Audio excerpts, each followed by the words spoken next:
Hey, everybody. Welcome to the Random Redshirt podcast. I am one of the hosts, Zach, and the other host is Chris. What's up, my brother from another mother?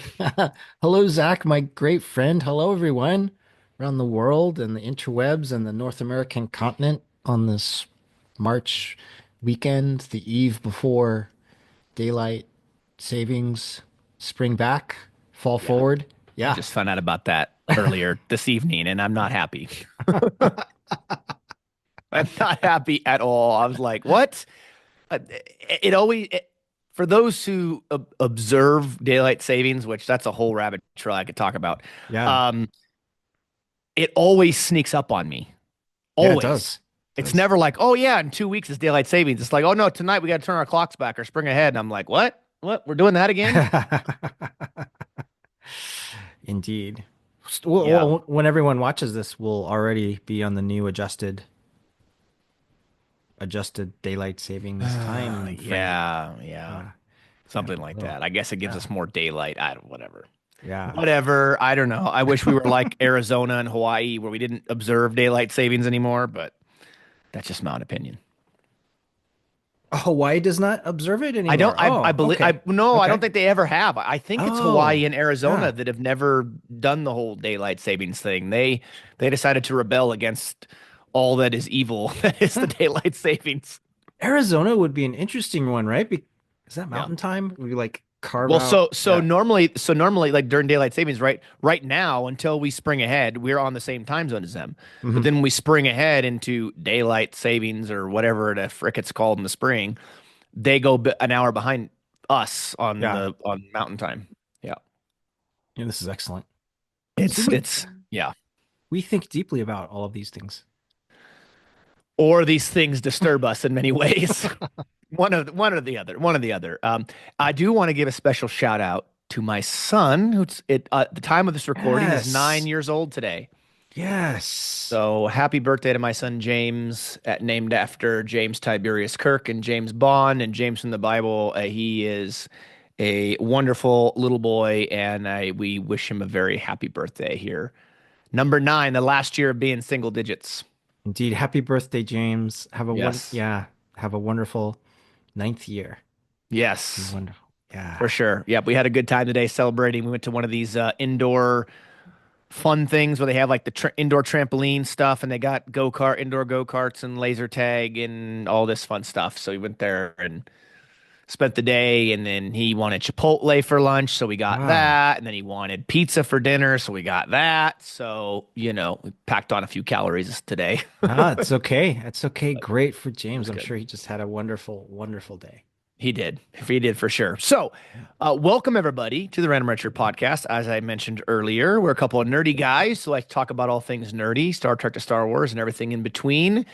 Feel free to check us out on Facebook, Instagram, YouTube if you're listening to us on the audio side. And if you're on the audio side, of course, you've already found us on some kind of podcast platform, but all of our episodes are available everywhere you get your podcasts, and about 100 or so videos are available on our YouTube channel.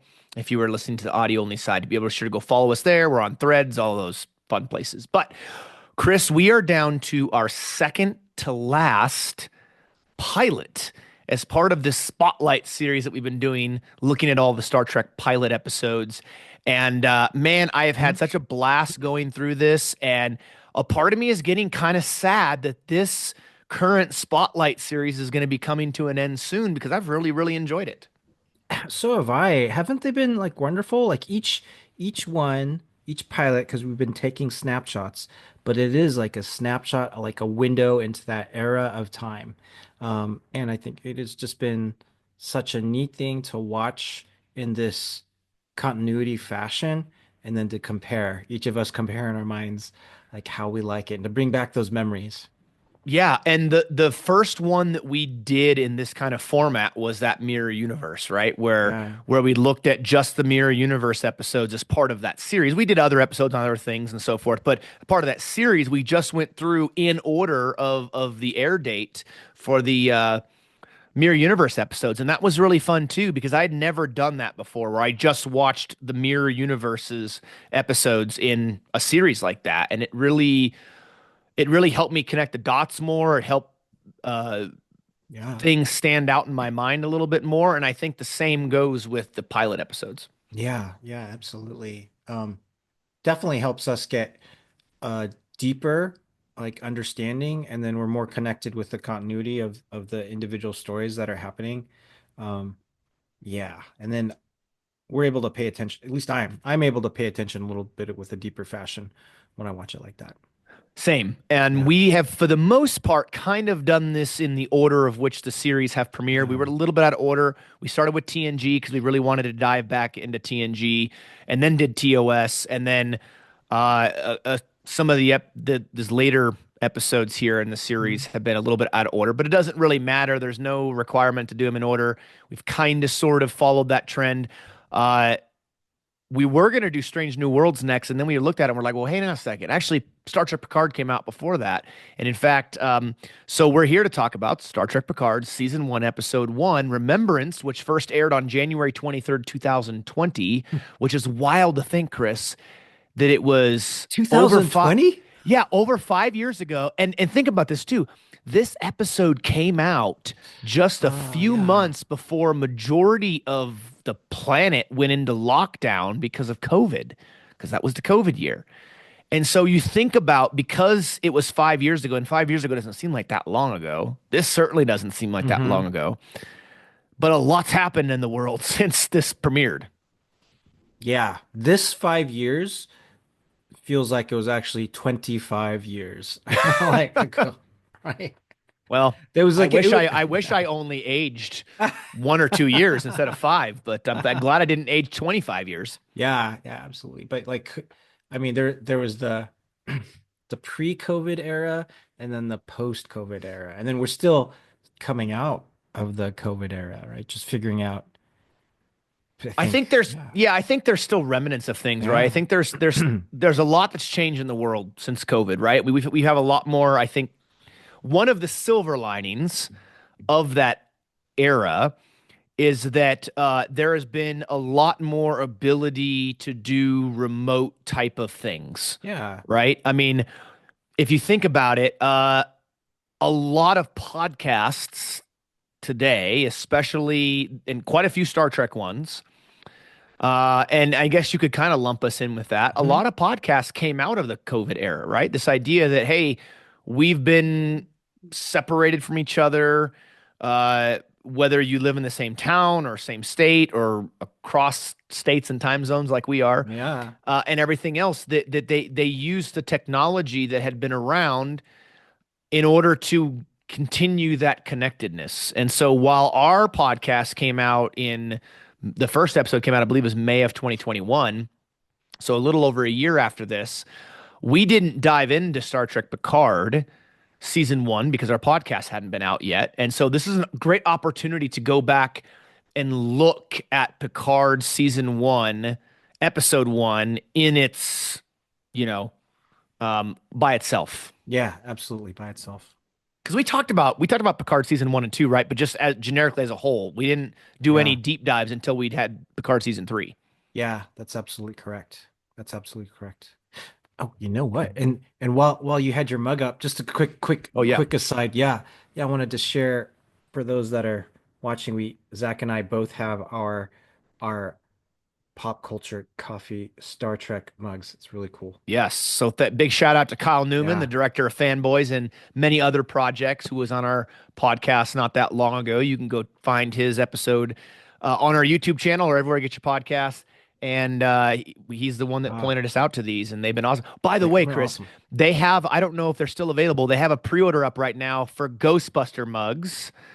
Oh, nice. I ordered myself that what they call the Firehouse Red Ghostbuster mug. It's a different shape than this. It's bigger than this one, and it's Oh, got the big No Ghost logo on it. So I'm excited about that one. oh, that's awesome, man. That's Yeah. awesome.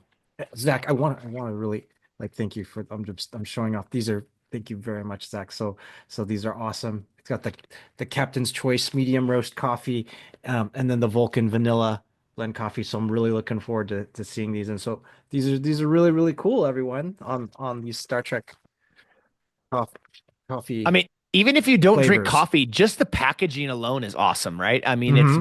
it's very right up our alley, and I'm sure a lot of our viewers and listeners' alley. You know, I think if there was a Tellarite brand of coffee, it would just be extremely bitter. Hey, we Yeah. should send that to Kyle as an idea, for Tellarite coffee, and it could just be really like bitter coffee. Although I don't know if it Yeah. would sell well, but it'd certainly be hilarious from a pop culture standpoint. Yeah. Yeah, for sure. How interesting. How Yeah. interesting. Yeah. Yeah.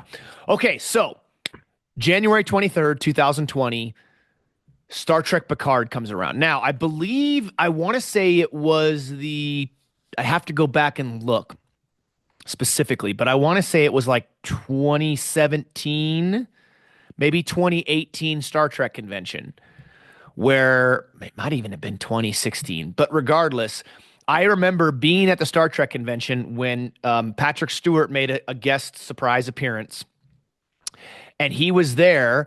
And I remember being in the audience on stage in Vegas when he got up there and said that he was reprising his role as Captain Jean-Luc Picard. Or I guess Wow. I don't know if he said captain, but he was reprising his role as Jean-Luc Picard. And so that was a huge deal, right? Because we hadn't Yeah. seen him or the crew of the Enterprise on the screen, at least in that format, Hmm. since Star Trek Nemesis, which we'll talk about that in a little while because there's a number of references to Nemesis throughout Hmm. this first episode, and I believe really throughout the first season of Picard. Yeah. Wow, that's cool. You were there at the announcement. I was. That was a Really big cool, my deal. friend. That was a Yeah. really big deal because I think for most Star Trek fans, especially TNG fans, Hmm. the thought that they would ever see the Enterprise crew together again on screen was fleeting at best, meaning it Hmm. just wasn't going to happen, right? And so the fact that they brought him back and they brought the main characters back, as we know through 3 seasons, is a huge deal. Uh, we'll have our discussions about what we thought about this episode and everything. Yeah. I know there's a lot of input out there from folks, so whether or not Picard was good, whether or not the first 2 seasons stunk or were okay, all that stuff. Regardless of that, the TNG cast came back and reprised their roles, and that's really what we're diving into here with this first episode. Written by Akiva Goldsman, Michael Chabon, however you say his name, Kristen Beyer, Alex Kurtzman, and James Duff, and was directed by Hanel M. Culpepper. Yeah, there's a lot. That's a big team that It's a did the huge team. writing. Yeah. Yeah, which kind of Yeah. makes sense, right? This is a big undertaking to bring the TNG cast back, and with Akiva Goldsman and Alex Kurtzman as kind of the two heads that are running Star Hmm. Trek at CBS Paramount. Um, they probably thought, "Hey, we gotta put a good group of people together for this because we're bringing the TNG cast back, and if we bring it back and it sucks, we're gonna get canned." Hmm. Right? We got to make sure that we're doing this right. Now, what does right look like? That's another debate. But in for all intents and purposes, it probably made sense to have a pretty good sized team to make sure that what they're putting on screen, that the fans were gonna like, at least in their eyes. Yeah. And this is a window like into this time period, right? So I think I don't quite recall, but at least either Paramount Plus or CBS streaming service was there, and I and Picard.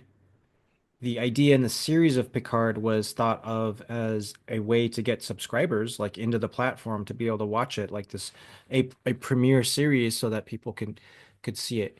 And um, I I think they already had this is an interesting idea of like of a pilot, right? Because I think they already had envisioned and done the entire season.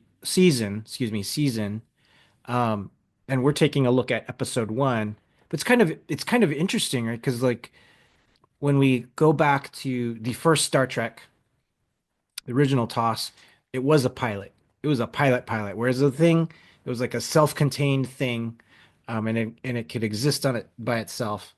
Um, Are you talking about the cage or where no man has gone before, as far as TOS pilots go? or either. Yeah, Either. the, Okay, the yeah, that cage. makes Yeah, sense. Yeah, yeah, because we know the cage didn't air originally, right? It wasn't. yeah. We talked about that when we discussed that pilot that it aired in the 80s. They aired it later in the 80s, and that they'd used some footage for the Menagerie Part 1 and 2. But yeah, no, that makes sense. Either one for Yeah. sure. Yeah. Yeah. Because it is interesting. They're self-contained, completed vignettes, completed stories, like Yeah. being a pilot, and it's a different time period when we come into this, the streaming services, like in the 2000s, and how the streaming services were launching shows. It's like in a way, it's like one continuous story, one continuous like a long movie in a way, Yeah. right? So it's definitely a window, definitely a sign of the times, right? Or a product of the times. Yeah, Yeah. for sure. Yeah. Yeah. So let's jump into this, Yeah. Chris. Yeah, absolutely. So, um, what a beautiful opening, Mm, right? I mean, we get to see um, the Enterprise D at the opening on this beautiful view, like into the ship. We get to see Picard and Data playing poker. Kind of leaving off of where we left off in Star Trek: The Next Generation. They're playing poker. Um, and we learn it's a dream, but you see that feeling with Picard, not wanting that to end, right? And not wanting yeah. the poker game to end. So I thought it was like a just beautiful scene at the beginning and a really good choice for them. Yeah. Yeah, I liked it. I loved the fact that they used early Berlin Blue Skies or Mhm. Blue Sky as that music because that's the song that Data sings in Nemesis at the wedding for Riker and Troy. Ah, yeah. And Worf has had way too much Romulan ale, and he goes Yeah. early Berlin or whatever, that so and that song I'm trying to think because it's been a while since I've watched Nemesis. If they I believe they mentioned something about it at that very last scene in the conference room with the whole cast together. I think they Mm, mentioned something about Blue Sky, but it's very much an homage back to the fact that Data was singing that song. And I thought yeah. that was a really appropriate way to open it. And of course, the beautiful space shot effects were amazing. Yeah. And the callbacks in this episode, there were I felt very thoughtful callbacks, deliberate callbacks. I mean, we talk about, I'm gonna jump around a little bit, but I mean, they're bringing in characters like Bruce Maddox that was in Measure of a Man, right? That had very your one of your favorite TNG episodes, One of my favorite Star Trek yeah, episodes of all time. ever, Yeah, right? it's just regardless. Yes, yes. That was. I thought that was a brilliant move because of the role that Bruce Maddox played in Data's sentientness being determined. Yeah. And I think just the idea that it opens up with Picard and Data like having poker. So going into this like, all right, Data is going to be a thing. Like we wonder like how is Data coming back? Is he coming back? Um and I think that was really good because we miss him. Like after he sacrificed himself like in Nemesis, it was so abrupt, so sudden. Like we were like, oh, we want him back. And so this is the first time we get to see them back. And I think that was just a very appropriate idea, like to do this thing where like quest for Data. We had a quest for Spock, Yeah. quest for Data. I remember when this episode first came out, and I remember watching it. Now, I do really quickly want to go back to what you Hmm. said earlier because I think it was a really good point that by making Star Trek Picard and putting it on their streaming platform from a business perspective was huge because you're going to get all the Trekkies who are going to now subscribe and pay your subscription fee in order to watch this series. Yeah. It becomes a headline series for I believe at the time was a very new streaming service. I don't remember how long it had been around prior to Star Trek Picard coming around or not. But regardless, it's a fairly new streaming service. So to headline a series like Star Trek Picard about the TNG crew, which most people would argue, and I agree with them wholeheartedly, TNG is probably still to this day the most popular Star Trek series in the franchise for good reason. Mhm. And so it made sense, right? And I remember sitting there watching the first episode and being very moved uh, and some emotion there by seeing Brent Spiner back on screen as Data, knowing that the last time we saw Data was, as you said, him sacrificing himself for Picard in Star Trek Nemesis. Yeah, absolutely. So having Data, having Picard, yeah, very poignant scene. And this is a first episode. Like they're also bringing in different demographics. So you've got a younger crowd too, right? So the character, the actress, um, I might get her name wrong. Isa Briones, that Oh, Issa Briones, yeah, Issa, thank yep. you. But she plays Daj and Daj's twin, which names just Soji, thank you. The name was yeah. right on there. But you know, they're bringing in this the full kind of spectrum of age demographics to try and get as many people like into watching Picard as possible. And then at least in this first episode of Picard, it's just uh I mean it's just Data and Picard from TNG. Like there's no other TNG characters. And I do find that interesting because I think they're trying to catch this new I guess maybe millennial demographic and kind of bring them in to get interested in this, which is from a business standpoint, like I could totally see them trying to do that. Um, so yeah, yeah. Yeah, and now we mentioned this idea when we talked about Lower Decks and we talked about Prodigy, and the Hmm. idea that you are trying to reach people who may have not watched Star Trek and put Star Trek into a format that may appeal to them, and then to Yeah. bring them into the franchise, get them excited about the franchise, and hopefully they go back and watch other parts of the franchise.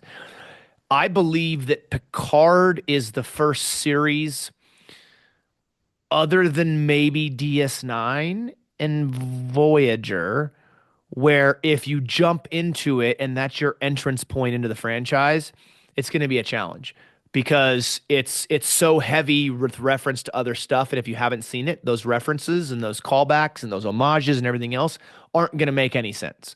You could maybe watch it and just miss those things and still kind of be able to follow it, which I think you could, but it wouldn't have the same effect and impact that the way I think it was intended to. So this is a series where if you're listening or watching us and you've never watched Star Trek before, you need to have watched, I think, at least TNG to be able to have watched this series, to understand really where a lot of these references are coming from.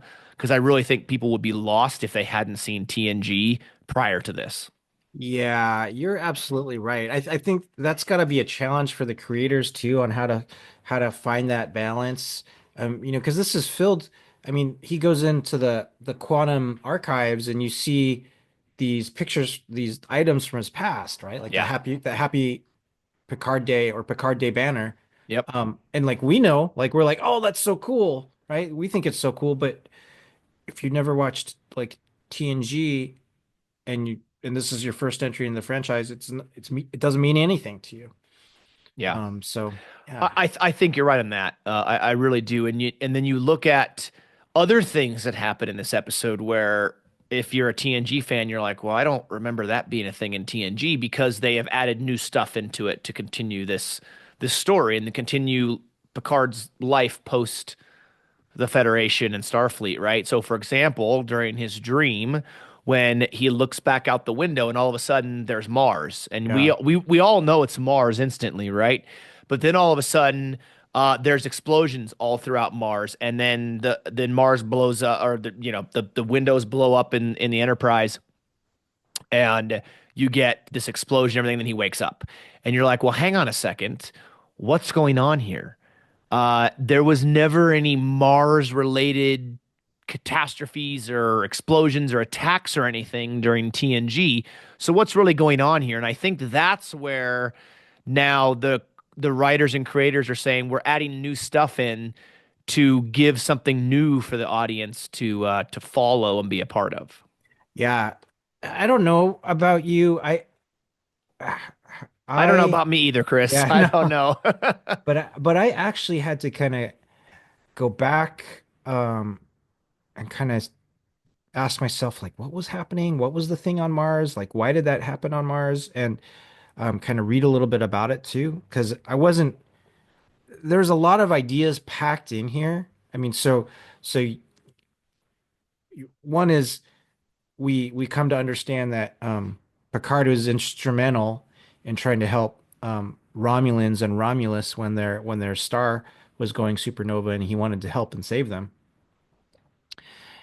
And then another big thing was we come to understand that there's something that happened with the synthetic androids where they went and they attacked They um, rebelled. they Yeah. rebelled, right? And they Hmm. attacked the Utopia Planitia shipyards on Mars and destroyed all of the. I had to watch this a few times to understand like what they destroyed. They just they destroyed all of the ferries, the warp capable like ferries that the Federation wanted to use to go help the Romulus like people. So we don't know why yet. We don't know why they rebelled.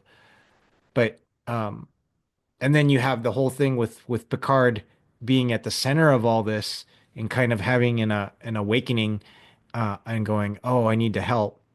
And then him realizing that maybe this person that's come to him, Daj, is perhaps, related to Data, the daughter of Data. And so there's a lot of these like packed in ideas. Oh, and then there's a Borg cube at the end.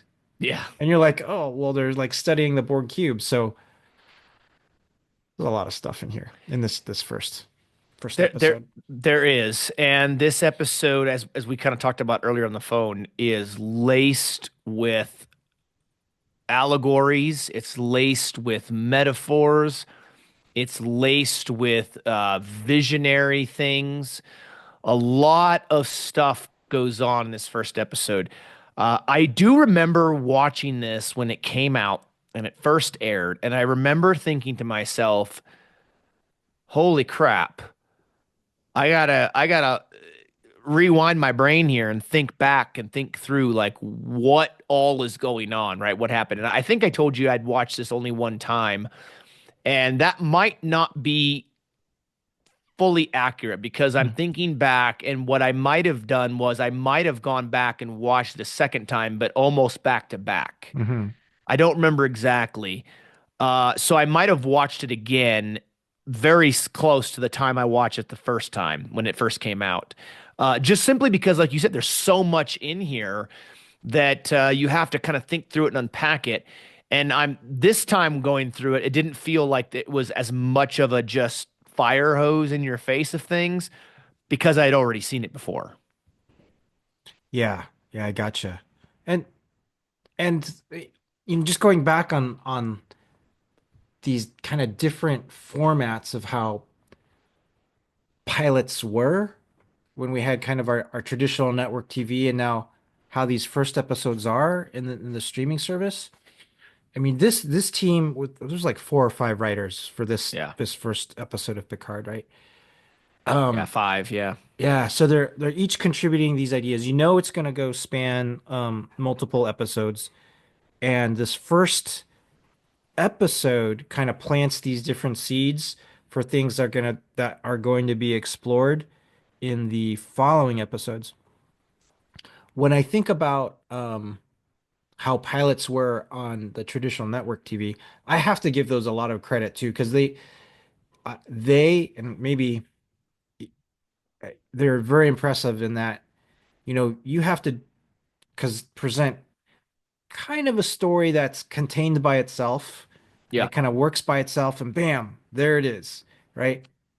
And you can come away from it going, okay, you get all of the characters introduced, flushed out a little bit so you can understand their place and where they need to be, plus a story and an arc of a story that is a beginning, middle, and a conclusion, and come away just of a feeling of the vibe like, okay, I know what the show is about. However, in like Picard, it's not like this first episode. I don't feel like you come away with it like it's a self-contained thing. Right. It's like no, you have to follow at it all the way through the rest of the episodes to kind of come to the understanding. So different, huh? When I think about those network TV pilots, it's a lot of credit to the conciseness and what they have to do. Yeah, because and we've talked about this throughout this whole series that each of these pilots, and this is one of many things I've loved about this current Spotlight series, is that as we've gone through and looked at these different pilots for each series, we have mentioned many times, and well, we both have mentioned this, that each pilot and is part of that series, and part of that series is a product of the era in which it came on, right? So the Hmm. TNG pilot was different than the TOS pilot. They're in different eras. The TNG pilot is vastly different from the Discovery pilot Hmm. Hmm. and vastly different from this in the sense that, like you said, they pretty much get through an entire story arc, self-contained. Most of these series have put a little happy bow on the end, and then they move on with the rest of that first season. Discovery obviously is different. Lower Decks did it. Prodigy didn't. That was left open Hmm. ended, right? Hmm. But Lower Decks did it, I think, pretty well. Discovery definitely didn't do it. And now we're seeing Picard. So you're very right. And especially in a streaming service where you have this idea of a continual story arc, and every episode is not a new adventure, new planet of the week. It's a one continuous long story. And there's pros and cons to that. And I think we're seeing maybe some of those cons here when we talk about the Yeah, pilots. yeah. And I will say, like, as an initial episode, as a first episode of Picard, um, and what they did in Picard, really liked the first episode. I thought they brought in Laris, which I thought she was really cool as Romulan housekeeper, and Yeah. her friend Zaban. I might get that name correct. It was a Z. It Yeah. was a Z name. Zaban. Yeah. Yeah. Yeah. Something like that. Um, They were two of the Romulan refugees. Yeah. Yeah. Yeah, and then you're setting up this mystery essentially. You're setting up the mystery about Data, and perhaps this is his daughter, and then Daj like has a twin, and this quest, they're setting up this quest to Yeah. either figure out like what's up with Data, what's up with the daughter, and I think I I like that as this first, and there's great action in it too. I thought it was some really cool, fast-paced action that Dodge does, and adds some excitement to this. So, as kind of this place setting that they do, and as the first episode, I'm like, oh, I like it. It sets up, you know, a cool premise for me. Now, where it ends up is a whole different story that we don't have to get in there. I did not like, but as a first like episode, I'm like, okay, they did a nice job. Yeah. It's interesting. So when we first meet Daj, she's in this apartment of hers in Greater Boston with this boyfriend of hers. They're having a romantic evening. She mentions something important here, which that she was accepted into this a fellowship in artificial intelligence and quantum consciousness at the Institute. I do not remember if they explain it the rest of season one, but I think back and I wonder if that was intentional because somebody at Daystrom knew about her and knew what she was, or if that just happened to be happenstance and that somewhere deep down in her positronic matrix, there was this desire to go be a researcher in these fields because of what she is, even though when we first meet her in the apartment, she hasn't been what they call activated yet. She doesn't activate until these things, these people come through and break into her apartment. Hmm. They're obviously they're male of some kind. You assume they're human, but then again, you hear them speak initially, and they're not speaking English. So they're speaking some kind of alien language, and then it switches to English, and so there's a lot going on here. And then all of a sudden, it's like they put a bag on her head, And then you hear them say she activated, and then she starts beating the ever living crap out of all of them, right? She's super strong, fast, something like you would think Data would be, that type of mentality. And so that really gives us some insight into, okay, because we don't know nothing about her. We know she has that little necklace with the two interwoven circles that we learn about later what that means. But this sets up the fact that, okay, this girl is incredibly important somehow. She's not what she appears to be, and what the heck's going on as the episode begins to unfold now that we've met this character of Dodge. So, but the idea of this artificial intelligence, quantum consciousness, that Daystrom Institute is very important moving forward. Yeah, it absolutely is. I'm glad, really glad you brought that up because I want to connect this to the opening credits scene too. Really quickly, Chris, Yeah. one thing I did love that I had forgotten about until she said it was that she's like, "Oh yeah, I was born in Seattle." That's I thought awesome, that man. was it's weird, right? Because she's got an apartment in Boston where my wife's Yeah. from, and she's born in Seattle where I was from. It was meant to Complete, be, man. It was meant to be. you're completely connected, man.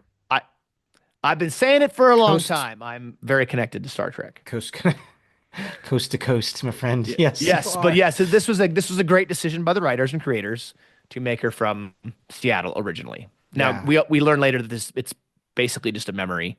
She wasn't actually from there, but I still love the fact they used it. Yeah, absolutely. This is another thing that they bring in here. I mean, this is a heavy and big topic, right? Artificial intelligence and quantum consciousness, Yeah. and they explain or they didn't explain because consciousness is so hard to explain. It's like but they explored consciousness in Measure of a Man, right? That was the third test for like is Data like an individual? How can you say he's not an individual? Like is he Yeah. conscious? Is No, he yeah, sentient and therefore he yeah, has the same rights as others, or yeah, is he Starfleet property?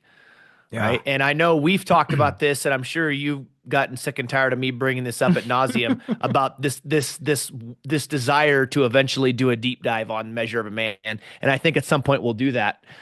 So I very much look forward to that because there's a lot of really, really deep philosophical and moral discussions that we can and should have when we talk about that episode in depth. Because if you look at what's going on in the world with like these Tesla robots and artificial intelligence growing exponentially and stuff, I mean this crap's coming to a city near us soon, right? And then it gets into this idea of do at some point, which could happen in our lifetime, Chris, where people start having robots in their house to do things. Do those things have rights, or are they just the property of said homeowners? I don't know the answer to that, but Measure of a Man is going to become an incredibly, incredibly important episode and so incredibly relevant very, very, very soon, if not already. This is a wonderful topic because the idea of artificial intelligence, uh, AI, those chat boxes, those Hmm. chat GPT, and those are similar. Consciousness and the emergent properties of consciousness. Uh, you know, the scientists that are on the frontier of like studying these topics um, are thinking of these, very ethical questions of um, even the language chat GPT language tools like are they conscious now or are they approaching consciousness? Like how are we like treating them? What are the ethical appropriateness methods of treating them? The And singularity, yeah, right? the singularity that's coming. Yeah, And we talked about absolutely. this. Mhm. If those of you watching and listening, we have an episode on the podcast, both on our YouTube channel and the audio side that you can check out, where we talked about the Terminator franchise and artificial intelligence in general with some really good articles we brought up. So be sure to go check that out Yeah. if you're interested, because just like what you're saying, Chris, we have talked about this, and it's an incredibly fascinating, incredibly interesting, but also kind of scary topic. is absolutely scary topic. Like iRobot, like it explores it as well. Hmm. With the And three then laws and all it that. does, Yes. Yeah. yeah, yeah. And then quantum consciousness. I know that there were some scientists that had um, suggested that the emergent properties of consciousness like are connected to things that are happening in quantum mechanics. Um, Yeah. but they're still trying. There's It's such a complex topic. They're still trying to figure it out. But it's cool that in Star Trek they use this like as a fellowship thing for the Daystrom Institute. Well, Star Trek's always been on the leading edge of a lot of this stuff over the decades, right? I mean, Star Trek's been around for, close to 50 years, and the fact that they're still bringing these types of realistic, real world things into their Yeah, series, I think is awesome. And you're right, this is important because if you think about it, the first season of Picard, and I think this even goes into some of season two, is all about that, what you mentioned with the consciousness, artificial intelligence, data, sentientness. Daj and Soji both fall into that category as Picard not only looks to protect Daj for as long as he can, but she doesn't unfortunately last the entire episode. Daj should have been wearing a red shirt because this would have made more sense. It would have made more sense if Daj had a red shirt because she doesn't even make it the whole episode. And then we meet Soji right at the very end of it.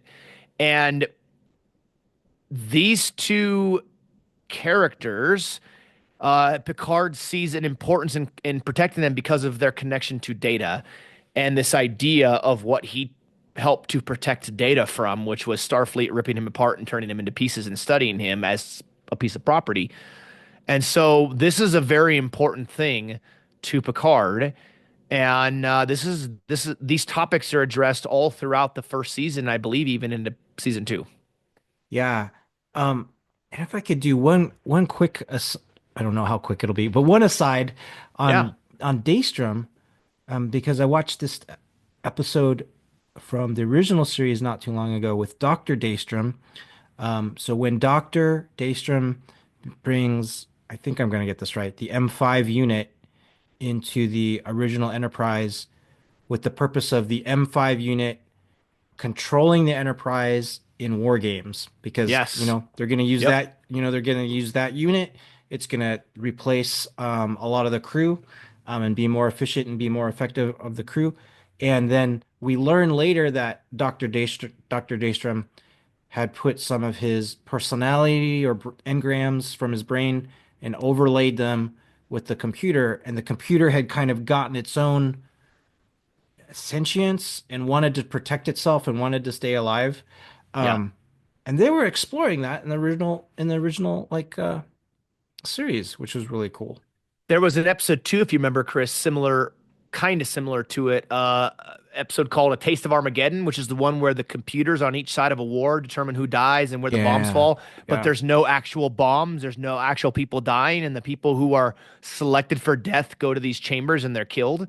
And it's this really weird, like simulation of war, but it actually has consequences. And then Kirk and the Enterprise and them all get wrapped up into it.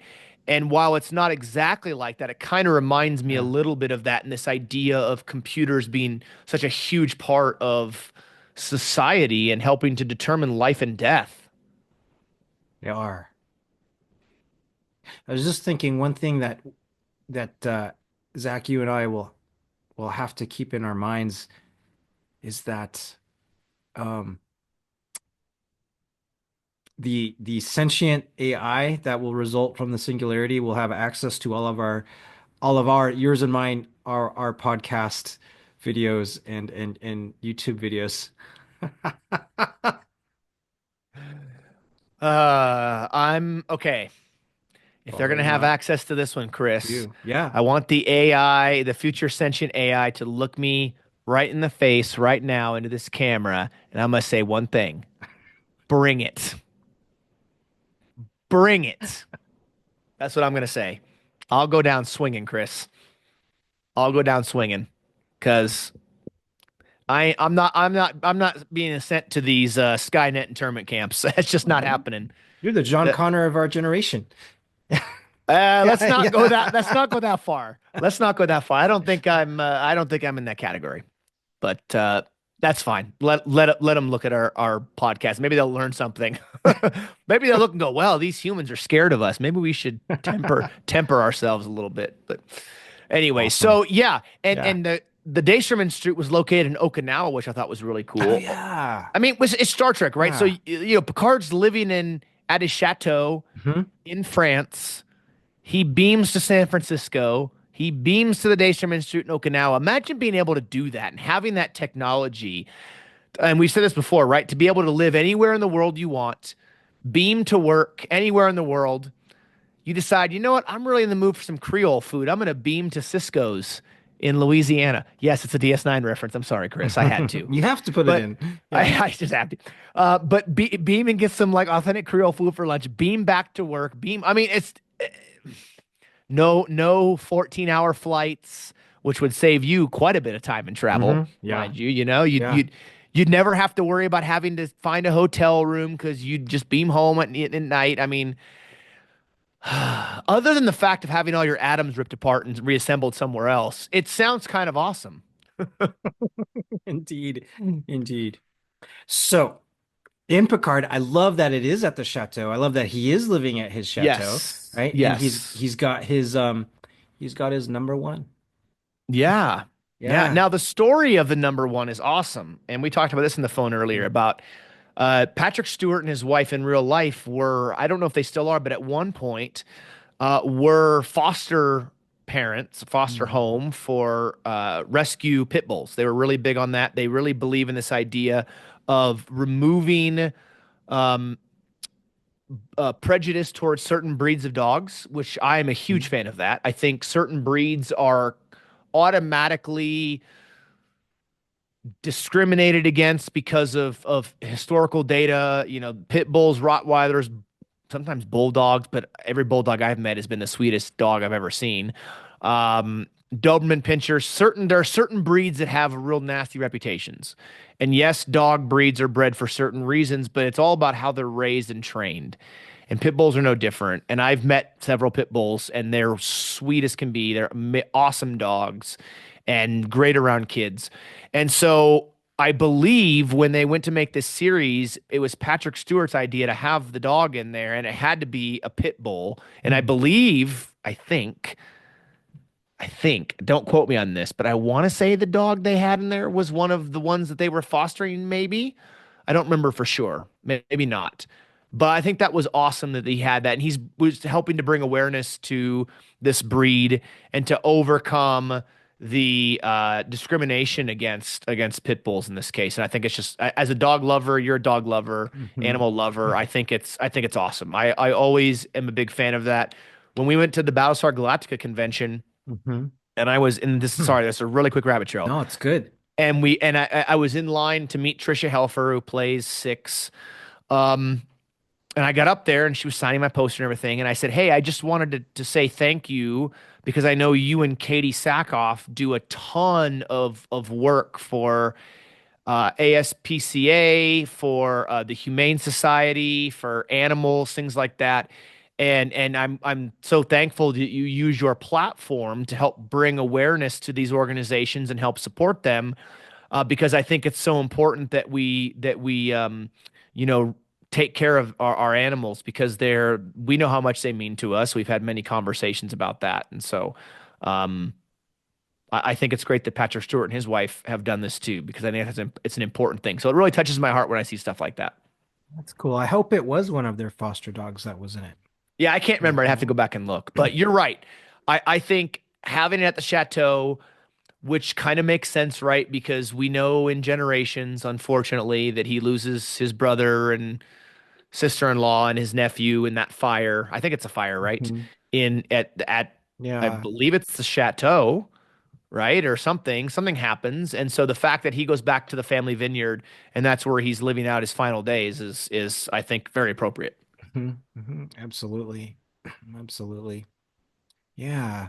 So, after Dodge's kind of yeah, her incident with those attackers, um, you know, she has a vision of Picard, and that's what compels her to go seek Picard out, like at the chateau, like essentially.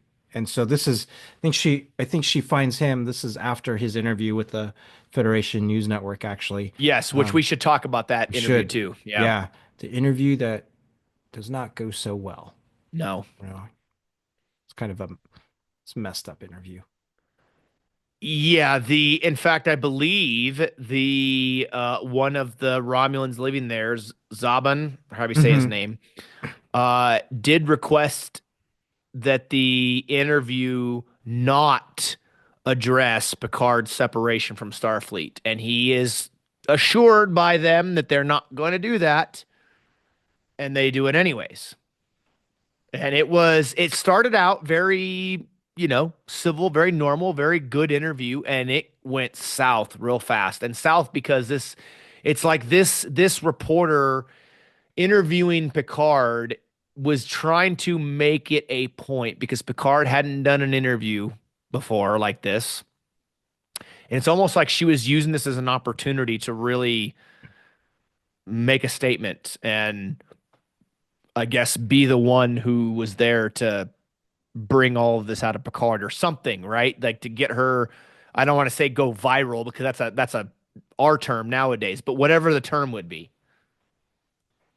This this interview is what gives us the picture, the landscape of how the world is now, which was like interesting. I mean, we learn in this interview that, you know, the the world of Romulus was in peril, that Hmm. that all the Romulans need like saving. Um, and we learn that Captain Picard like desperately wanted to help help with that. And the Federation initially wanted to help with it, but you also hear this um, kind of pushback from the reporter saying, "Oh yes, but we were on the way to help the Romulans, but they're an old enemy of the Federation." And I felt that was an unusual, I don't know, unusual thing or interesting thing to say, that they would do that, right? To say, the reporter said Romulan lives, and then Picard said no lives. But this was just it shows the landscape where there's a whole lot of bias uh, and a whole lot of prejudice like associated with like Romulans. And I thought it was unusual that this was like occurring because in the history of the Federation, we had gone through this whole thing with the Klingons and the Klingon homeworld and us helping the Klingons, right? That's part of like the history of what Federation has helped the Klingons, and now there's an opportunity to help the Romulans, but there's still this bias and concern, and then the bias, strong bias on the Synthients. Yeah. Somehow the Synthients rebel. They go and they attack Utopia Planitia, and that comes in really, really, really strong like in that interview. So it kind of sets this landscape. I'm still thinking about that. I'm like, does it feel like it should be like that? I don't know. Those were my thoughts, like going, oh, so there's really going to be that much bias right now, that much prejudice right now on Yeah. like trying to save an entire civilization. I mean, that's what the Federation was trying to do. That's what Picard was trying to do. Like, are we really complaining about us trying to save a civilization? Yeah. Yeah, yeah, I got those Yeah. feelings. The there was a quote, I don't remember what it was during that interview where, he says the galaxy was mourning, right? And it's very interesting Mm. that they bring the Romulan star going supernova, which takes place in the first JJ movie, Oh yeah. Yeah. and they bring that into Star Trek Picard, right? So you're talking about you're bringing something from this Kelvin timeline into the Prime timeline Mm. and connecting the dots there, and basically that's their way of making this more canon. So now in the future, the Romulan star has gone supernova, the Romulus is destroyed, And the Romulans are, one of, I think they even quoted as saying the oldest enemy of the Federation. I guess you could make that argument because you had we don't see it in the any of the Star Trek series, but you had the Romulan Earth Wars that would have been in the series had Enterprise Mm. not been canceled in season 4. Had Enterprise gotten like 5, 6, 7 seasons, I really believe we would have seen the Romulan Earth Wars. And there's a lot there. Now they are in the books. There's some Enterprise books that deal with the Romulan Earth Wars. I think I've read the first one or two, and they're fantastic. Highly recommend them, Chris, if you get a chance. I'll have to find the Yeah. names if you're ever looking for something for one of those to read. They're really, really good books set in Enterprise time, uh, and they're just really, really fantastic reads. But in the interview, she asked him why you left the Enterprise, why you want to lead this. He compares trying to evacuate the Romulans to Dunkirk in World War II. Hmm. Um, and it's really fascinating the emotion behind Picard of this whole thing Hmm. and this idea of they're trying to basically blame him for stuff, and he's like, no, like the galaxy was mourning. There were things going on, and there was such a good quote that he said, and I can't remember the exact quote, but it was really, really well done. And Picard, you could just see the emotion in Picard. You could see the weight of what this was doing, what this had been doing to him over time, right? I mean, this is a big deal. Yeah. This is a big, big event that he was involved in, and so it makes sense for this to be so impactful. Yeah. I mean, yeah, like she asks him like why did he resign and he says because it was no longer Starfleet. He's Picard is very much we always know he's very much adhered to his principle. He's principle centered. Um, but I was like confused just about like why. I mean, are they trying to blame him for something? Yeah. It's like I didn't feel like well, why are you trying to blame him for what happened on Mars? How's that his fault? That's maybe I get have to go rewatch it or I missed something, but that's where I was like getting confused myself. I'm like, why would this why would people be angry about that? Yeah, it really is. And Hmm. that question she asks about why you resigned your commission, which I think was stepping over the line. And he said because it wasn't the Federation anymore or something like that. Yeah. He got really angry. And you're right. The principles of Picard came through. He could not, in good conscience, continue what he had been doing because he believed that the Federation had changed. He believed that the Federation became, for a lack of better terms, uh, cowards. Yeah. They did not withhold the principles that the Federation is known for. And you're right. We don't exactly know what they're trying to kind of seem like blame him for. Hmm.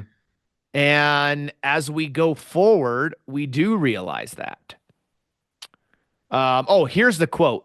I can read this to you real quick Yeah. here. He's right. Yeah. She says, you know, why did he, you know, what he did lose faith in as far as Starfleet, why he resigned from Starfleet. He says, because Hmm. it's no longer Starfleet. We withdrew. The galaxy was mourning, burying its dead, and Starfleet slunk from its duties. The decision to call off the rescue and to abandon those people we had sworn to save was not just dishonorable, it was downright criminal. And I was not prepared to stand by and be a spectator. And you, my dear, have no idea what Dunkirk is, right? Hmm. You're a stranger to history. You're a stranger to war. You just wave your hand and scoffs, and it all goes away. Well, it's not so easy for those who died, and it was not so easy for those who were left behind. We're done here, and he gets up. That quote from him was probably my favorite moment in this episode Yeah. because he was standing by his principles. He knew exactly what he did. He felt justified in his decision. He felt like Starfleet had abandoned the people. He felt like Starfleet had done a massive I mean, it's just such a powerful moment. And it's like, man, Picard's back. Yeah. And that was great. Yeah, that was great.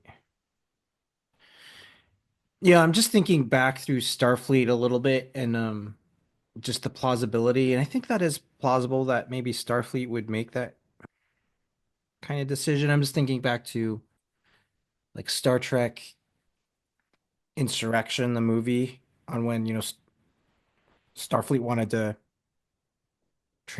they wanted to Yeah, take over this planet where yeah, they they shouldn't wanted have to been. relocate the Baku, right? In order to Yeah, harvest the yeah, rings. yeah. You mean they had no business doing that, so No.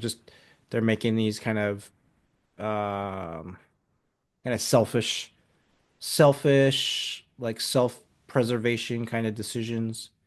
Yeah. Um, And I love that scene between him and the admiral where he says, "How many people does it take, Admiral?" yeah, You know, and every forced relocation in history has always ended poorly for those who are being relocated.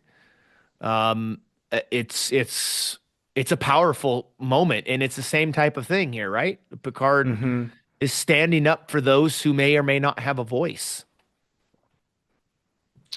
yeah. Interesting. I'm gonna let this like noodle around in my mind a little bit about the premise of Noodle all away. this. Yeah. And while you're noodling, Chris, there's another quote I thought is very relevant. hmm It's awesome. It completely makes sense that Picard would be quoting Shakespeare, and not only that, but quoting Shakespeare to his dog.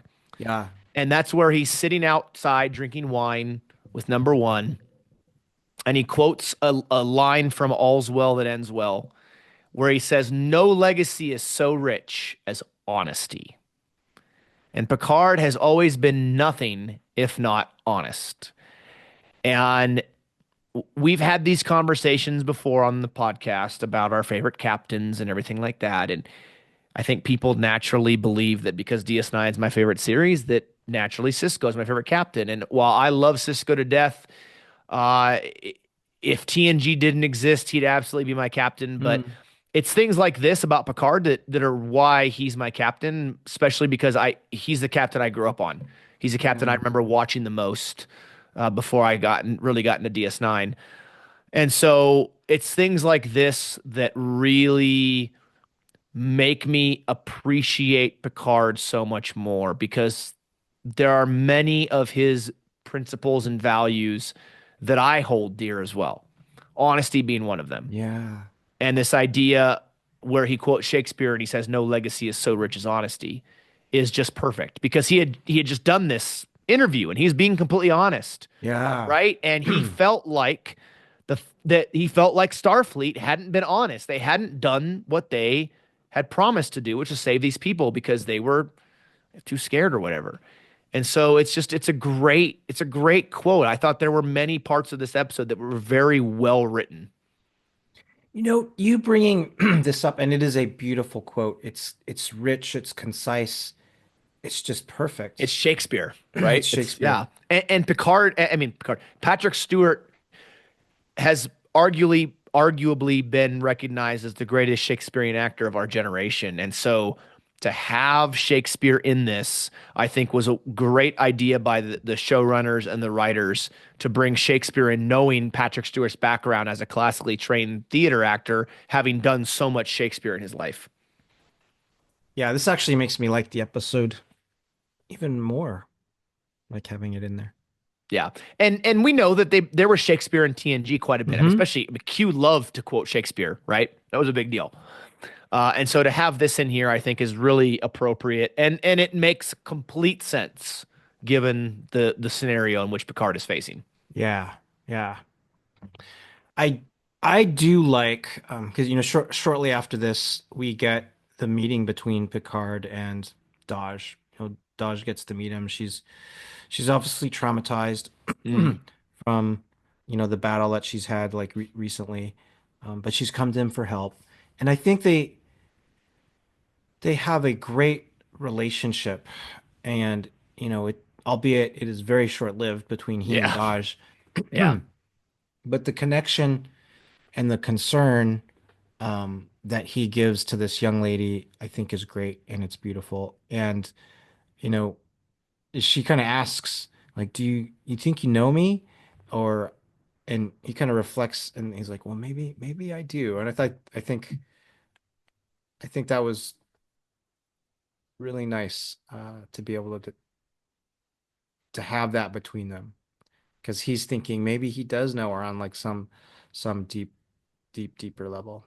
Um, and then when he comes to learn that potentially like she is the daughter of Data, I mean they have no idea how this is possible yet, but Right. but in his conversation like with her, he's like, if this is true, like you have no idea how dear you are to me, and then he makes her feel good about herself because she's thinking, hey, maybe I'm schizophrenic, or I've got some other problems. Um, and then when she starts becoming concerned, well, maybe she is synthetic, she doesn't like that, right? She immediately wants to reject that as a possibility, Yeah. partly because there's a ban on the synthetics and there's this like community bias against synthetics now. But he makes Yeah. her feel so good, right? He says, no, you have no idea like how special you really are. And I thought, oh, that was just very gentle and very nice. Yeah. Isn't this interesting, Chris? How this isn't the first time where Star Trek has dealt with the idea of banning a group of people. So, if we think back to the historical records in the timeline of Star Trek, and we think back to the how Hmm. they addressed this in Enterprise, specifically, I believe it was mostly season 4 of Enterprise, with the banning of augments Hmm. and genetic engineering. They talk about it in DS9 as well, with Bashir and his parents getting in trouble for having him secretly genetically engineer or modify when he's younger or whatever to make him smarter. All this. Uh, Star Trek is dealing with this again. Instead of with augments and humans, now we're dealing with synthetics, which is a common thing in science fiction. This Hmm. idea of robots looking like humans, Terminator, Blade Runner. There's Hmm. many instances throughout science fiction where this is a thing. And I find it fascinating that we are now here we are in the future of Star Trek, right? We're in, almost 2400 on the Star Trek timeline, and we're back to dealing with another ban on a group of things or some type of thing because of prior events, because this idea of the collective group being scared. Humanity after the eugenic wars and Khan and the rise of the Supermen banned eugenics and banned genetic engineering and things like that. And you don't necessarily blame them given what they go through in the late 90s in the Star Trek timeline. Then you get into this now where the synthetics go rogue and attack the the group of ships and stuff that are supposed to save the Romulans, and they attack Mars, and even the reporter says, "Well, Mars is still on fire." And Utopia Planitia Shipyards is the largest shipyard, I believe, where Federation starships are built. It's where Hmm. the Enterprise was built. Now, the Defiant was not built orbiting Mars. It was built, I believe, is the Antares shipyard. Hmm. Don't quote me on that. But so you kind of understand why it's there, but also it is a dangerous game to play. It's a dangerous line to walk when you begin to just generically ban something because you think all of it's bad. And this is a very philosophical topic, and I don't want to derail our conversation about the episode, but it's certainly something to ponder and think about for real life implications. Yeah, absolutely. And I think it's a great point you bring up too, because for the purposes of how Picard as a series is formatted, you know, the what you just talked about would be like a perfect like, hey, this is the story. This is a perfect thing. We should have an individual story about this. Yeah. And you do it like as an episode. But this is pretty much Hmm. the majority of season one, though, right?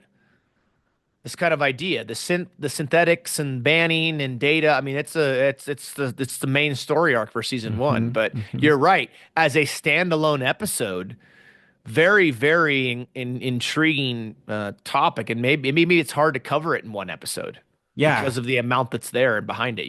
maybe. I mean, I want to have another episode on like why did Starfleet feel like it couldn't help Romulus? What's that about? Why did they feel like that was a thing and they didn't want Yeah. to like help like Romulus there? Yeah, I want to yeah, go ahead. No, I was to say, do you remember them really getting into diving into that and explaining that in season one of Picard? Because I don't really remember the big Mm, justification as to why they were sort of trepid about that until Picard persuades them. Because he even tells the reporter, he's like, "I can be very persuasive, right?" yeah, I don't remember them really like going and exploring that other than what he says in that interview Yeah, either. But I'm yeah, like yeah, I find myself like wanting like, oh, you should just have an episode like on that, like explore yeah. that more.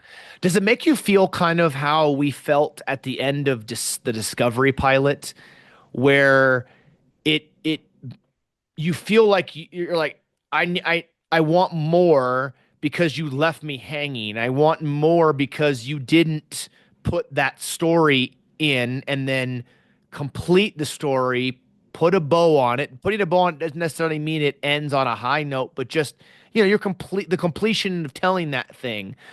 I do feel that way here in I this do, because it's a pilot yeah. episode, right? And like the legacy shows, they do kind of finish their story. And in this case, there's a lot left untold and us wondering, well, what's going on? What's next? Why I've got many questions. Yeah, I do feel that way too. And the legacy shows like you could have two-parters, like Voyager had a lot of two-parters. You take Yeah. this idea, you explore it like in a two-part a movie like essentially and Yeah. do it here.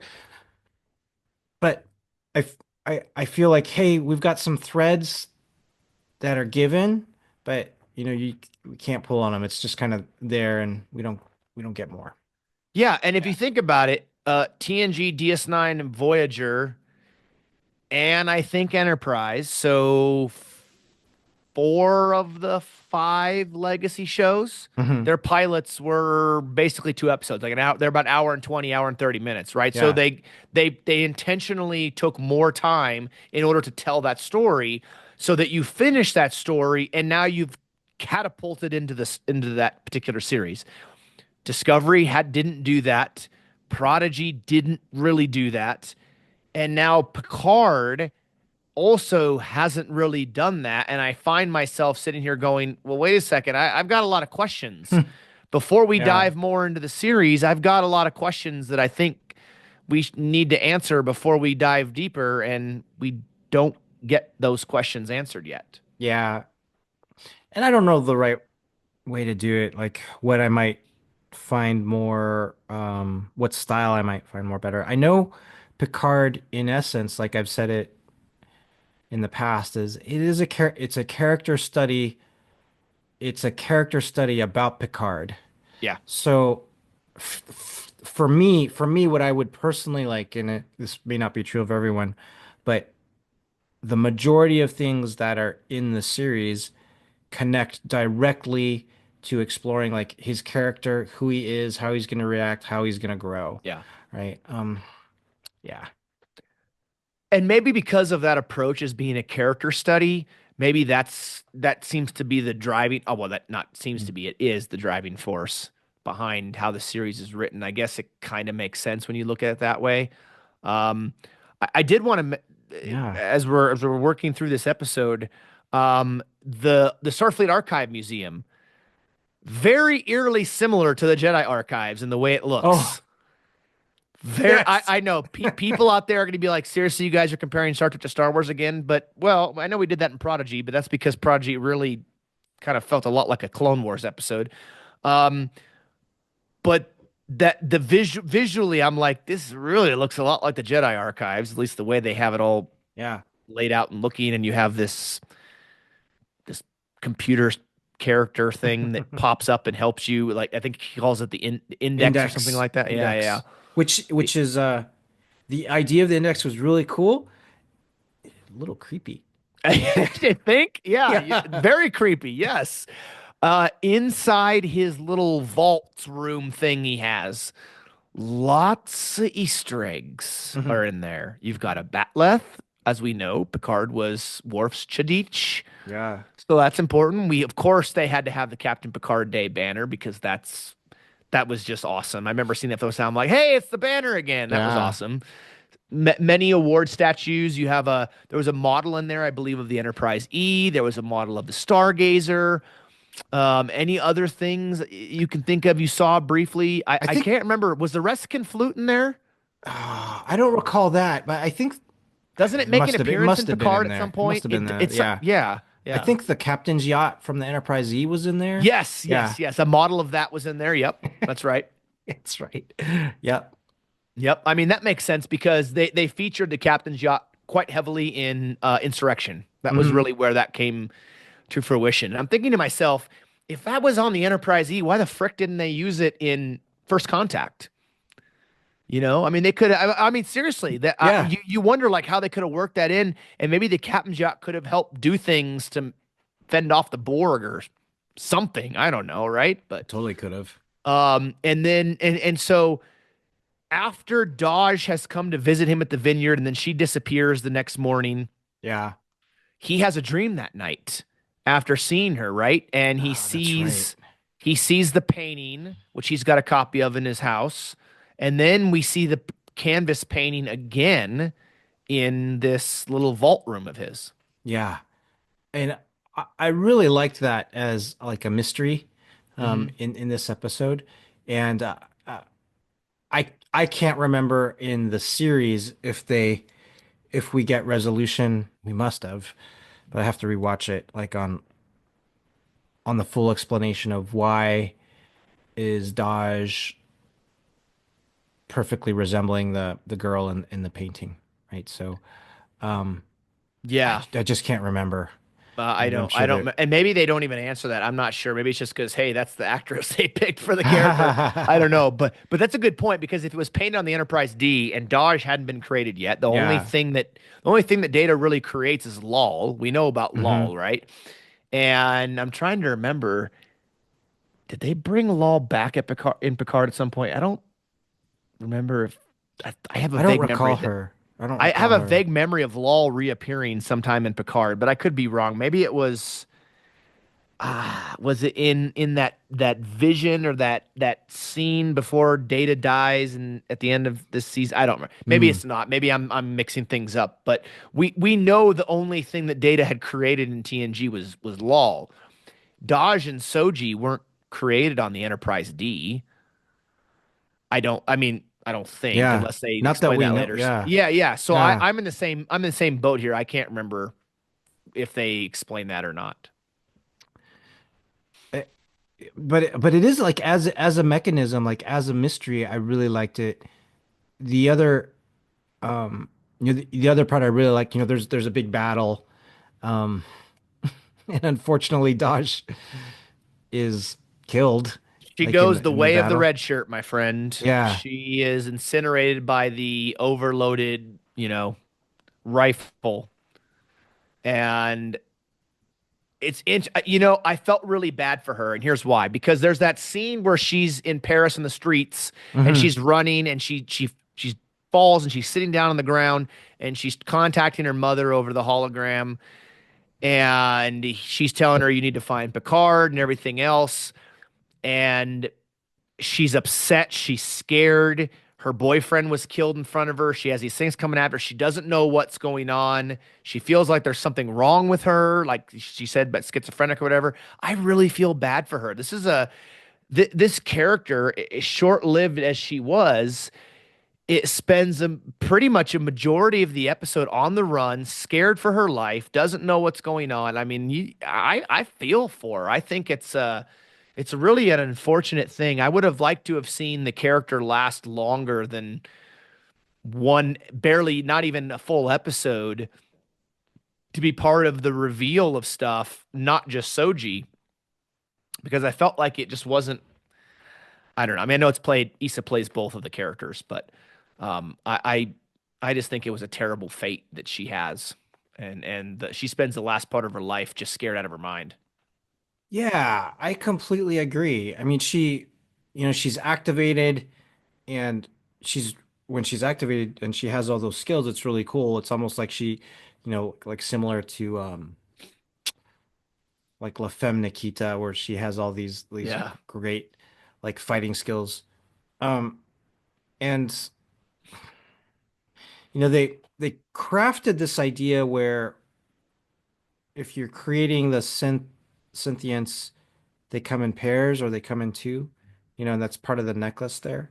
yeah, Um, but that could have been different too. They could have crafted it where there's just one.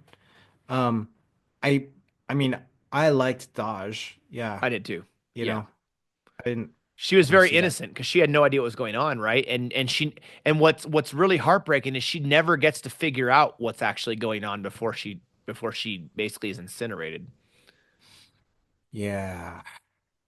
So that Yeah, that to yeah. me was that to me was a really Mhm. unfortunate, sad part about this episode, the way in which they do it. But Picard does find himself going to Daystrom and meeting with a character that becomes a very large part of this series throughout the whole show, Dr. Girardi. Yeah. Yeah. And real quick before that, just something I thought was odd was so after the big explosion, uh, and then Picard, like the next time we see Picard, he's on the couch, w waking up at his chateau with, um, with Laris and Zhaban, Yeah. and I'm thinking, wasn't there just like a really big explosion, like near Starfleet, like archives, like an important facility, and that's where he is? Like he didn't talk to wasn't any investigation Yeah. like on what happened. Yeah. What He's happened, just right? yeah, That's a good point. That's a good yeah, point. yeah. Uh, yeah, yeah. I think that was a hole there, but maybe for timing purposes, they just couldn't explore that piece. Um, uh, yeah.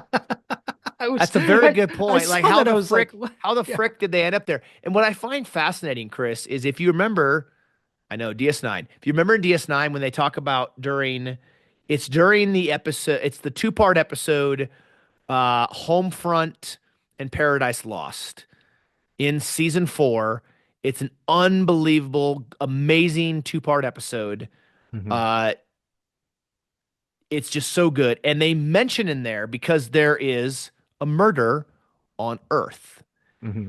And there's a specific quote in there about how there hadn't been a murder on Earth in over 100 years. Hmm.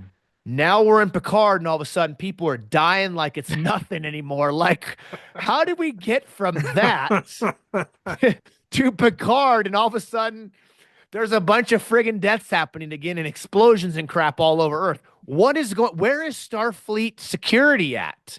Where are Yeah, they at in all this? yeah. This is It wild to me.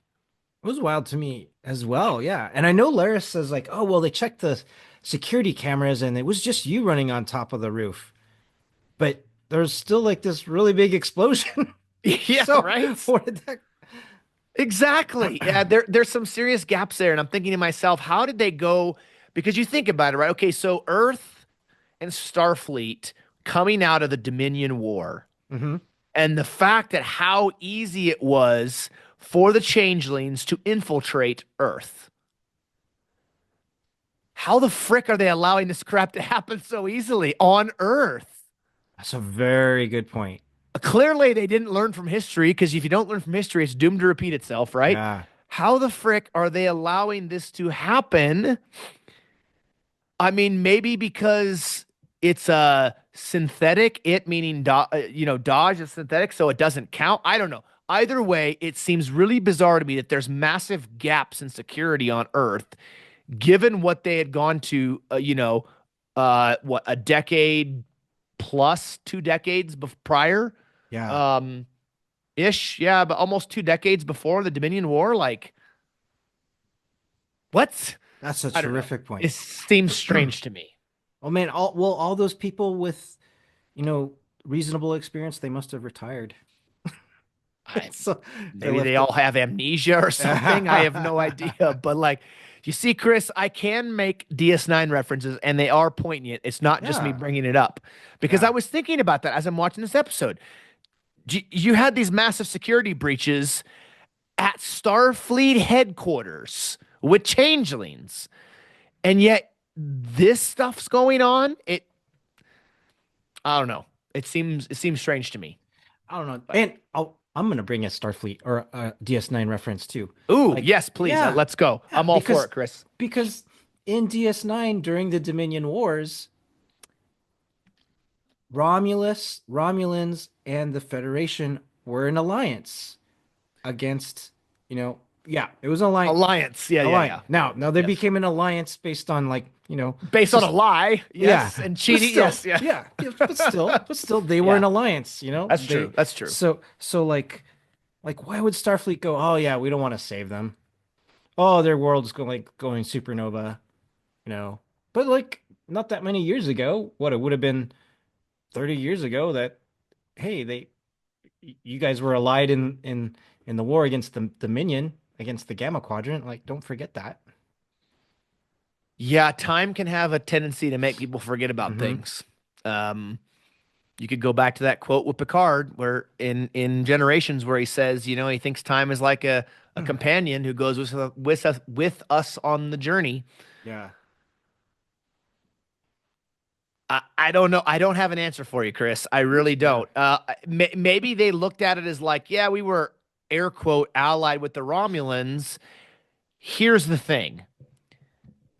Pretty much everybody outside of us as the audience, and maybe a couple of his close senior staff on the station, Hmm.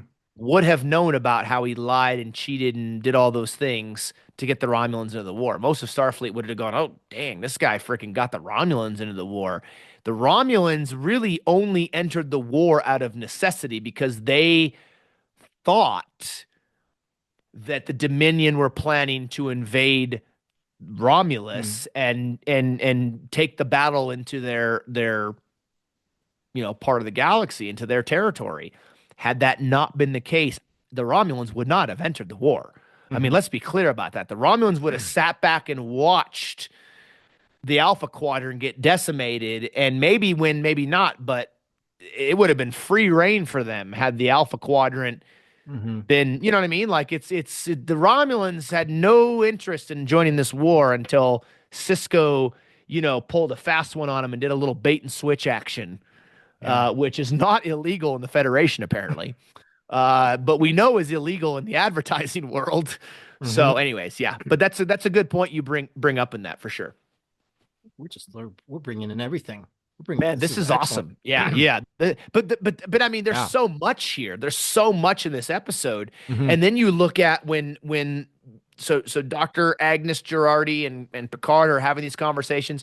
She brings him into this division of advanced synthetic research, which she calls a ghost town, Hmm. because they've pretty much been gutted as far as their resources go, following the rogue synthetics, and apparently, the rogue synthetics, if I remember Dr. Girardi mentioned this, came from their lab, which makes it even worse. So there's a galactic treaty now that they can't do this whole new android stuff. And then they bring in B4. And B4 is a direct reference to Nemesis again, another Nemesis reference. And that she mentions that, I believe, right, that B4 was too inferior and Yeah. that not a lot of data had transferred into him. She brings up Bruce Maddox and that they haven't been able to find him, and then starts talking about the neural net and this idea of what she called Yeah. fractal Yeah. neuronic cloning, which is a very interesting. Yeah, it was. Um, Now I've got some thoughts. So in in Nemesis, in Star Trek Nemesis, when we see, Data downloading his information to B4, and then I think one of the final shots in Nemesis is of B4, right? We see him, And right? guess what he was humming? Blue Skies by Early Berlin. Yeah. I mean, it was obvious, like in Nemesis, they're placing that like as a method, as a technique, like that, possibly this is an avenue for data to be brought back somehow, before it itself. Yeah. And then that is gone here. And they bring it out and they're Yeah. just like, yeah, before was just too primitive, like everything just didn't download. And that didn't does not sit well with me. I'm just like, oh, okay, that's fine. And another thing that I'm thinking about is they're they're saying they can't, no matter how many great like scientists they had working on this, and this is now like this is several decades from when Noonien and Soong created Data, Yeah. Well, this and is several decades from Nemesis, right? yeah, yeah, So, because he and talked then about it being like 20 some years. yeah, and no one's been able to, I guess, figure anything out. They can't they can't do it. So Well, remember Girardi said something about how because of this positronic neural network matrix, all this stuff like that, that it would take like 1,000 years to make this synthetic with the body part, the human likeness, blood, and all this stuff's easy. It's the makeup. And I'm thinking to myself, and maybe you were too, like, was Dr. Soong so stinking smart that an entire group of Starfleet scientists couldn't figure this out, but one dude could? that's what I I was thinking. I Yeah, kind of find that hard to believe. me too. Me too. And it's like, um, I know we're nitpicking and complaining, but it's like, No, it's not a nitpick. I think it's yeah. valid. I think it's valid. I mean, Data as a being has been studied. Like when he was Yes. living, like Data was studied ad nauseum by Starfleet. Jordy did a ton of work on Data. He would have a massive amount of knowledge on Data's inner workings because he was helping him all the time. Yeah. And so, you know, I found it hard to believe. Like, oh, it seems like they went backwards. They Yes. they they can't even, Now I know what there's. We'll learn more about the Synthians, right? There's the ban on the Synthians, so I gotta catch up on it, and I don't remember it, but I guess we'll find out more about what the Synthians are. But what I did like at the Daystrom Institute was when when Picard shows the necklace and says, "Hey, well this girl was talking to me, like um obviously something's possible, right?" And then Girardi starts going to this idea of Data, and then the consciousness of Data, and then the essence of Data. There's like a few moments of that. And I really like that idea of them exploring the essence of consciousness, Yeah. because it's a little bit of foreshadowing, right? Because I guess um I mean that the essence of Data, the consciousness of Data, it does exist somewhere. It's out there. I don't remember where. It's because I'd have to rewatch it, but it is somewhere. So I like that's mentioned, that's explored, and it's kind of a little bit about like it's a little bit of like, yeah, what is consciousness and where does it exist? Yeah. And then Dr. Girardi reveals this idea of twins and they, as far as this Data's positronic neuron and so forth. And so Picard realizes, oh, there's another one. And that's the kind of catalyst. If if Picard hadn't gone to Daystrom and talked to Dr. Girardi, he probably never would have known there was a second one. And then that becomes so important to him to try to find the other one, which we are introduced very quickly after this. Her name is Soji. She Hmm. has the same necklace, looks exactly the same, and she's working with the Romulans as part of this Romulan reclamation site inside the wreck of a Borg cube. Mm-hmm. Mm-hmm. which in and of itself is fascinating. Because we know the Borg become a massive part of Picard as the rest of the series goes on, which makes sense because Picard, ever since Best of Both Worlds, has is forever linked to the Borg, even though the Yeah. Borg were in it before Best of Both Worlds, but because of his assimilation and being Locutus. Yeah, and we also meet Narek, who's a Romulan, and him and Soji become a thing later on in the series. But Yeah. Okay. Yeah. yeah, so it's interesting how they this episode sets up the series.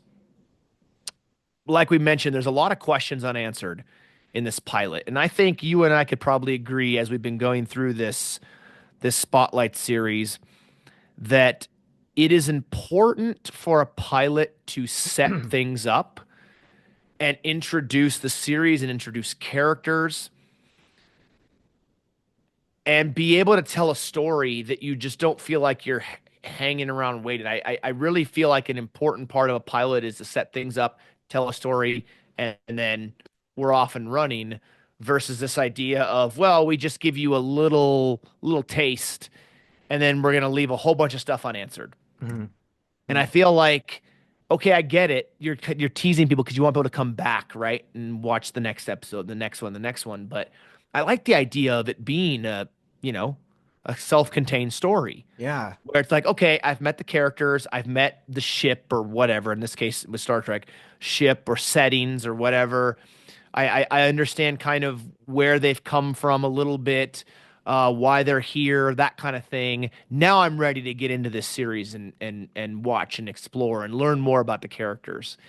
And we see the way of discovery here with this open-ended pilot, Yeah.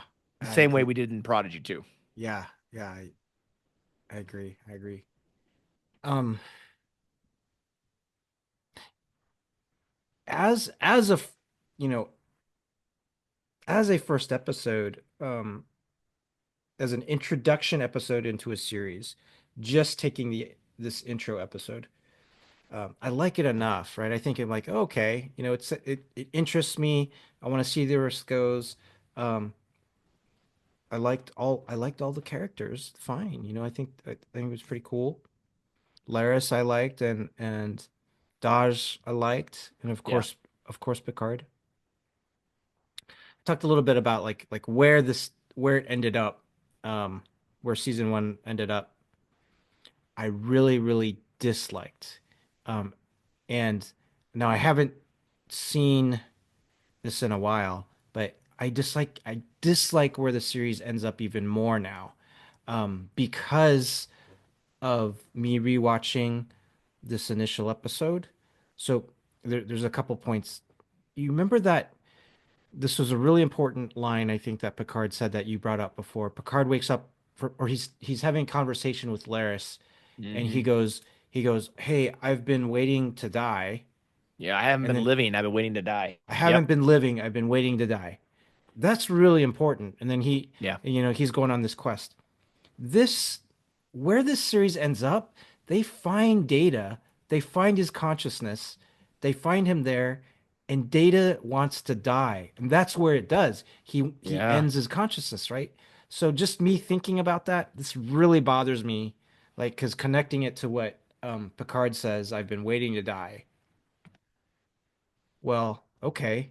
Like we get to the final episode of Picard series one, which is essentially, to put it concisely, Data's been waiting to die. Please unplug me so I can die. I That doesn't sit well with me Yeah. very much. And I'm, very strongly opposed to that. But I know we had like a little bit of a different experience, like your experience with the final episode of season one and me. Um, Yeah. I going back and watching this first episode again, knowing where the series goes, right? mhm. And with series season 3 and everything else, I find now more than ever how disconnected this show was Mm, throughout its run. You had 3 seasons. Season 1 was almost like its own show. Season 2 kind of felt like a much different show. Season 3 was way different. Now, granted, season three was show run by Terry Matalas, and it was a love letter to the fans. They wanted to. They brought the D back. They went out together. I mean, all these things, right? And you can find every individual episode review of Picard season three on our YouTube channel and everywhere you get your podcast, because that's when we started doing the individual deep dives, and we felt like Picard season three was the right time to do that. Start doing that. This feels so disconnected. Like I said, like it just felt like season one, two, and three are all completely different shows with but with the same characters. It's like they're retelling the show each season in a different way. And that's where I think the Picard series struggles. I felt like there was a struggle to find an identity, a struggle to find a consistent story. And it was so disjointed and disconnected across the three seasons. And that I think really hurts the series overall. We all love season three. I mean, season three was incredible. Some of the best Star Trek, I think, that's been made, at least in the new Trek. I agree with you. I think that makes the whole Data dying worse. And there's a line that Picard says to Laris earlier too, where she asks about, oh, something about a bad dream or whatever, or you have a problem with the dream, and he's like, oh, the dream wasn't the problem, it's the waking up part, which then later leads later to him saying, um, I realize I haven't been living, I've been waiting to die. And I think about that line. I thought about that line many times since I watched it earlier today. That I haven't been living, I'm waiting to die. And I think about that because there are people out there who probably feel that way, especially Hmm. maybe older people. And I, it made me realize, even though I'm only 40, I'm not that old. You're not much older than me. And I think like this idea of we have to really be appreciative and feel really blessed and fortunate for every day we get because tomorrow is not promised. Doesn't matter how healthy we are, how young we are, how old we are, doesn't matter. There's no guarantee of tomorrow. All we have is right now. And it goes back to the inner light. That line that Picard says to his, I believe it when he's living that life, I believe it's his granddaughter that he says Hmm. it to, where he says, uh, right now is the most important time. Make right now the most important time in your life. And the past is the past. And I don't remember the exact line. I'm butchering the crap out of it. It's such a beautiful line. Hmm. And it just makes me feel like when Picard says that to Laris, those two different lines to Laris, I think back to those times and those quotes he says during TNG, and it's very applicable to us too.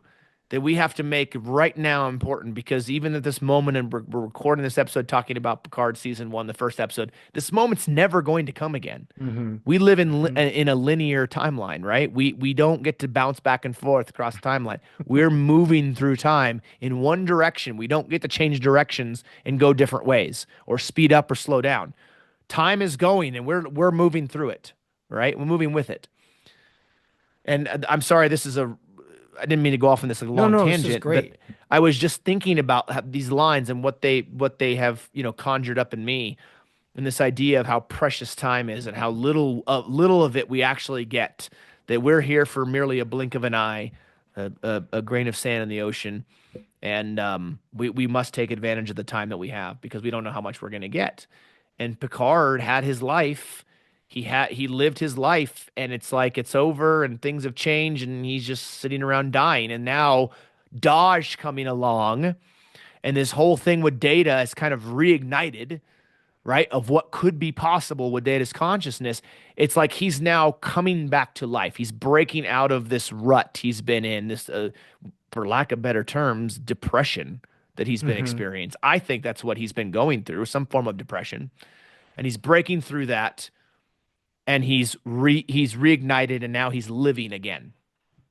Yeah, I think that was excellent and beautiful, well spoken. And that it just it seems to me that these lessons that like Picard learned, right? So he is reignited. He's searching for his friend, his kind of like his son, Data, and it just seems so unusual, so disconnected when they when he finds Data and they're having that conversation. And I'll go back and I'll watch that again because I know it was very well written. It was a beautiful conversation, but it just seems so unusual for me to think that Picard would somehow implore to Data, say, "Hey, you know, being alive when you're alive, only when you're alive that you have the chance to make a difference, right? Now's the chance you can now's when you can make a difference." And I Doesn't found that quote, make any Chris, sense. from The Inner Light, if you don't Mm. mind me reading it, Yeah, just read because I it, want to get please. it right because it's so good, where he says, and this is actually to his daughter, Maribor, and he says, "Seize the time, Maribor. Live now. Make now always the most precious time. Now will never come again." It's, Yeah. I mean, there's so many quotes. Like I'm looking at these, and another quote where Eileen, or have you say her last name, is his wife, and he's on his deathbed, and she says, "Remember." No, no, not that's not the line. She says, "Now we live in you. Tell them of us, my darling." This Mm. idea that the alien probe zaps Picard, and it's their way of continuing their existence through other species, right? And I also love this line, and it's not applicable to everybody, but it's applicable for us because we're fathers. Where Picard says when he becomes a father. And he says, "I always believed that I didn't need children to complete my life. Now I couldn't imagine life without them." Yeah. Oh God, that episode is just I remember as a kid thinking it was so boring and not worth my time. And now as an adult, it is so impactful and it is so amazing. And there's a reason why it's one of the best written episodes, one of the some of the Yeah. best television of all time. Yeah. But yeah, it goes back to, I really think there's an inner light connection here, as Yeah. far as Picard goes. And at this point, Picard's probably to a certain extent forgotten some of that, what of which he had Hmm. learned through that probe. And this idea to seize seize the moment, right? Seize now, because now will never come again. And how he's beginning to do this as the episode is closing, with this idea of chasing down Data's consciousness and going trying to find Soji and probably protect her in some Yeah. way, whatever way he can. Yeah, I really overall, I really, there are things about the episodes we discussed that, you know, I, needed to be fleshed out more, or you're just like, what the heck? Yeah. But Yeah. in general, I really enjoyed this pilot quite a bit. Yeah. Yeah. Understand. That's good. I I did too. For a pilot, and this as an individual episode, I enjoyed it. Overall, I think the series, there was just a big for me at the end, it was just a huge misstep.